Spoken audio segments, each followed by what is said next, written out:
8-10 लौंग लेकर तवे में डालें और फूलने तक भून लें।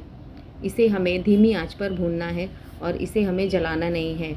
जैसे ही हमारी लौंग फूल जाती है, हमें इसे तवे से निकाल लेना है और 10-12 तुलसी के पत्ते के साथ लौंग को चबा चबा कर खा लें।